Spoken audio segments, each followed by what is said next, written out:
नमस्कार, स्वागत है आपका द न्यूज पर। मैं हूं आपके साथ शिप्रा सैनी।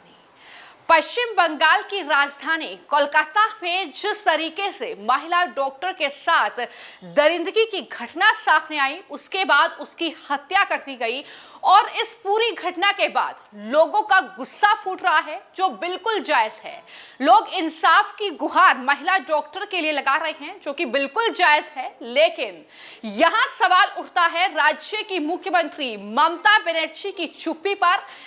एक बार मान लेते हैं कि ममता बनर्जी की चुप्पी जो है वो बिल्कुल जायज है, क्योंकि राज्य की मुख्यमंत्री हैं। सवाल उनसे पूछा जाएगा तो जाहिर तौर पर पश्चिम बंगाल की बदनामी होगी, पश्चिम बंगाल की मुख्यमंत्री को जवाब देना होगा। लेकिन सबसे बड़ा सवाल यह है कि आखिर इस पूरी दरिंदगी की घटना पर कुछ पत्रकार बिल में क्यों छुपे हुए हैं।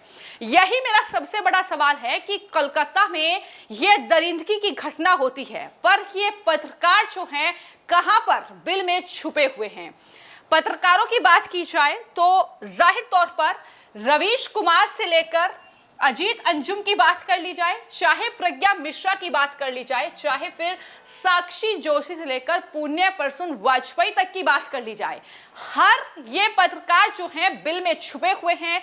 एक भी पोस्ट नहीं है कोलकाता की घटना पर, एक भी वीडियो नहीं है। ये तमाम वो पत्रकार हैं जो हिंडनबर्ग की रिपोर्ट पर लंबी चौड़ी वीडियो बनाते हैं, 20-20 मिनट की, 25-25 मिनट की वीडियो अपलोड करते हैं। ये मणिपुर की घटना पर चिल्लाते हैं, ये बार बार सरकार से सवाल करते हैं, क्योंकि वहां पर जवाबदेही केंद्र सरकार की बनती है, मोदी सरकार की बनती है। लेकिन जब जवाबदेही पश्चिम बंगाल की मुख्यमंत्री की बनती है तो ये सारे जो पत्रकार हैं ये बिल में छिपकर बैठ जाते हैं। और यही आज सबसे बड़ा सवाल है। सवाल हम क्यों पूछ रहे हैं, इसका भी जो विश्लेषण है इस वीडियो में करेंगे कि किस तरीके से ये चेहरे जो है आज बेनकाब हो रहे हैं, किस तरीके से इन चेहरों का दोगलापन जो है वो सबके सामने है। इस पर दरअसल आज जो है इस वीडियो में चर्चा करेंगे।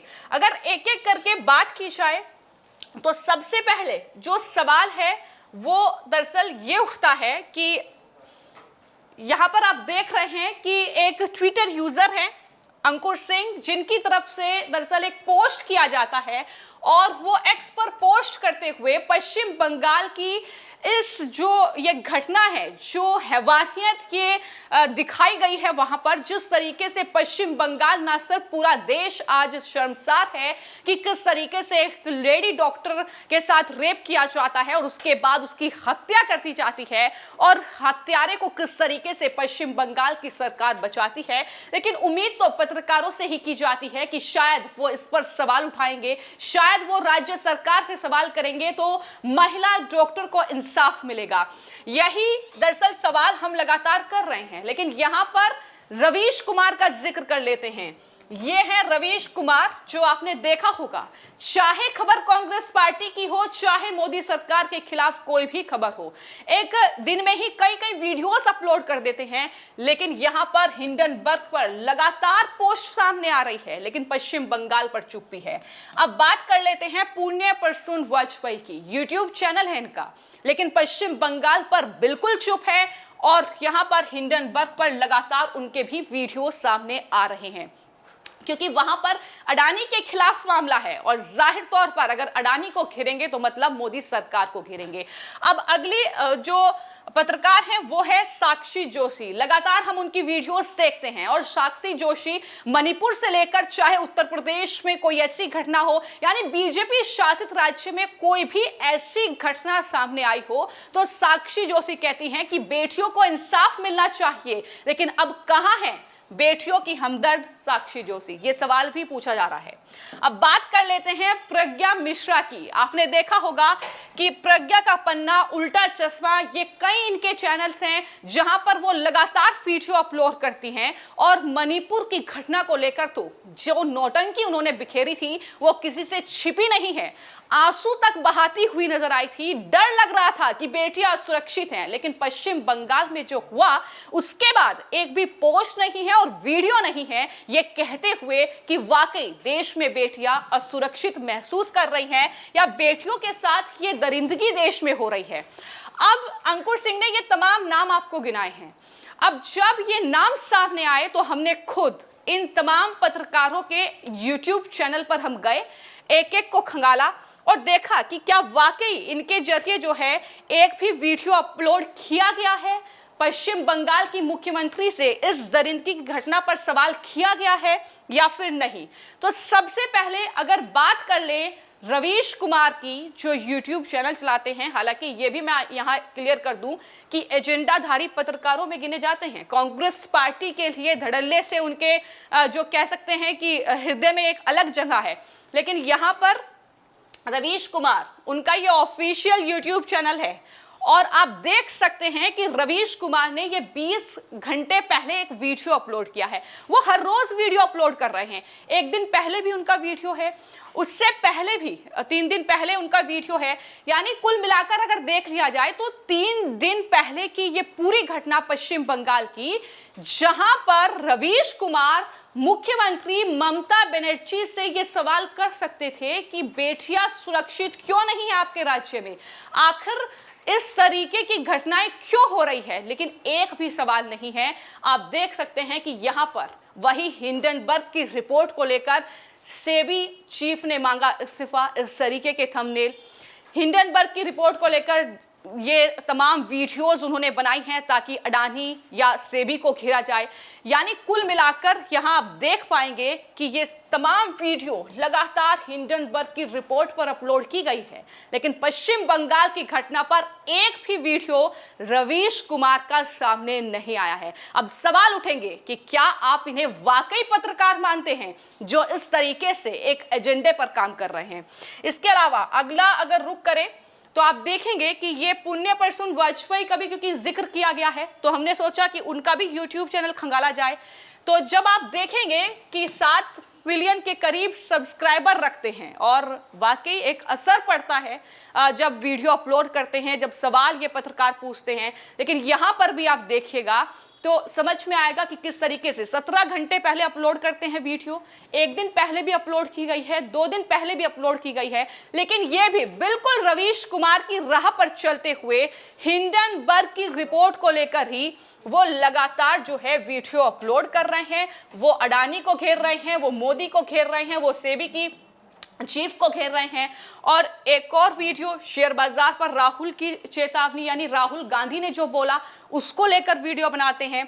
अब इस तरीके से जो तमाम वीडियो हैं वो अपलोड कर रहे हैं, लेकिन पश्चिम बंगाल में महिला डॉक्टर के साथ हुई दरिंदगी, उसकी हत्या पर एक भी सवाल नहीं है, क्योंकि वहां पर साफ साफ मतलब यह है कि वहां की मुख्यमंत्री है ममता बनर्जी, टीएमसी की प्रमुख, इंडी अलायंस की नेता। तो ऐसे में वहां पर मोदी का कोई नुमाइंदा नहीं है, इसलिए सवाल भी वहां पर नहीं पूछा गया है। लेकिन मणिपुर की घटना को आपने देखा, आपने किसी भी बीजेपी शासित राज्य में ऐसी घटना होती है तो यही पत्रकार चिल्लाते हैं, चीखते हैं।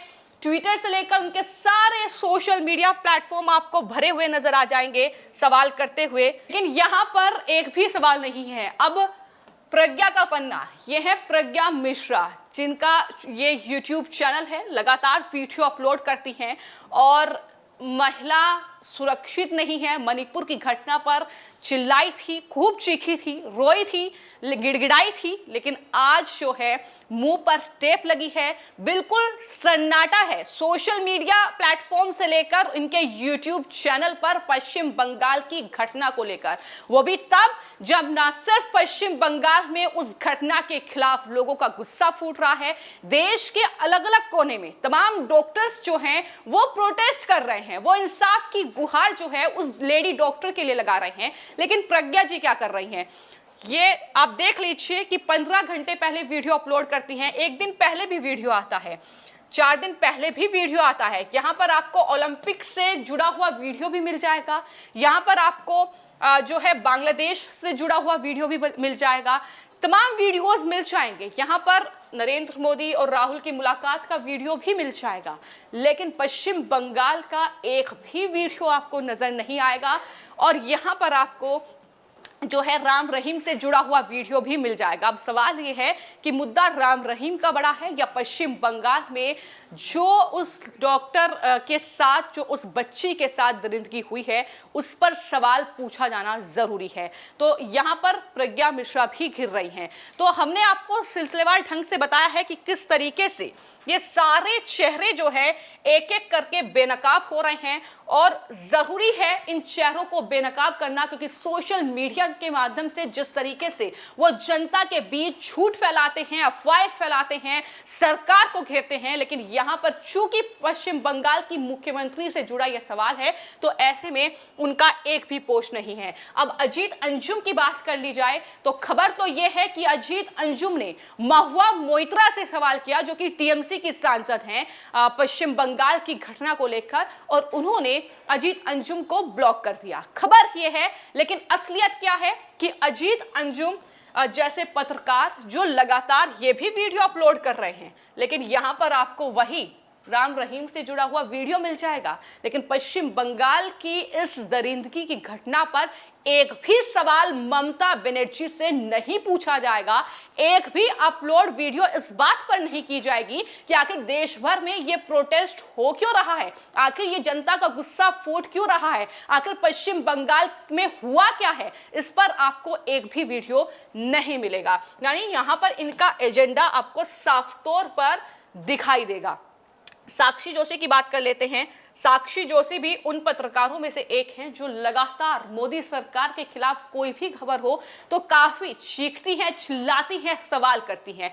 तो फिर ममता बनर्जी से सवाल क्यों नहीं है? यहाँ पर साक्षी जोशी जो है एक वीडियो अपलोड करती हैं, लेकिन उसमें भी किस तरीके से मोदी और योगी को घेर लेती हैं, ये आप देखेंगे कि एक वीडियो जो है अभी फिलहाल ही उन्होंने अपलोड किया है, यानी इस घटना के 3 दिन बाद वो एक वीडियो अपलोड करती हैं, लेकिन उसमें भी वो मोदी और योगी से सवाल करती हुई नजर आती हैं। इसके अलावा अडानी और अंबानी को लेकर तो आप देख ही रहे हैं, वो लगातार वीडियो पोस्ट करती हैं। हिंडनबर्ग की रिपोर्ट को लेकर अडानी और सेबी पर उन्होंने कल 16 घंटे पहले एक वीडियो अपलोड किया, लेकिन पश्चिम बंगाल की घटना पर वो 3 दिन बाद जागी और उसमें भी मोदी और योगी से उन्होंने सवाल कर लिया। इसके अलावा बात करेंगे अगर प्रज्ञा मिश्रा की, जिसका हम जिक्र कर रहे थे, और जिक्र हम इसलिए कर रहे थे क्योंकि यहां पर आप देख सकते हैं कि ये प्रज्ञा मिश्रा है और लगातार ये जो है सरकार से सवाल करती हैं और मुद्दों को लेकर। लेकिन किस तरीके से मणिपुर की घटना पर ओवर एक्टिंग इनकी खूब देखने को मिली थी। ये लगातार कह रही थी कि दरअसल जो मणिपुर में हो रहा है, जिस तरीके की वहां बर्बरता हो रही है, उससे मैं चिंतित हूं, मैं परेशान हूं, मैं देश की बेटियों के लिए परेशान हूं। ये तमाम बातें इस वीडियो में उन्होंने कही। लेकिन सवाल तो वही है कि बंगाल की बेटी के साथ हुए रेप और हत्या पर जब देश भर में गुस्सा फूट रहा है, डॉक्टर्स चिंतित हैं, डरे हुए हैं, क्योंकि एक हॉस्पिटल के अंदर की वारदात हुई है, तो फिर प्रज्ञा मिश्रा अब चुप क्यों है?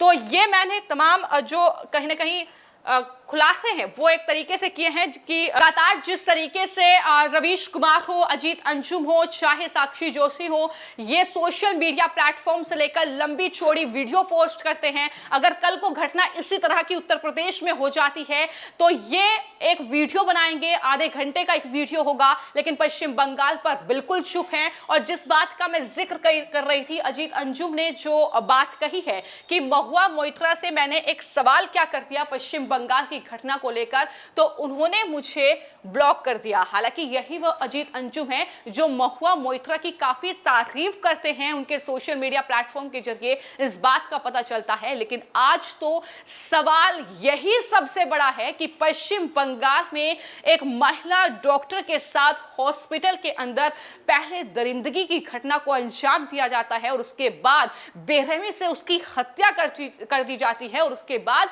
जिस तरीके से बेशर्मी के साथ राज्य की सरकार, एक महिला मुख्यमंत्री इन तमाम चीजों का बचाव करती हैं, उसके बावजूद भी ये पत्रकार जो है कहां बिल में छिपकर बैठे हैं। आखिर इन पर इनको सवाल क्यों नहीं पूछ रहे हैं ममता बनर्जी से? ये सवाल बिल्कुल जायज है।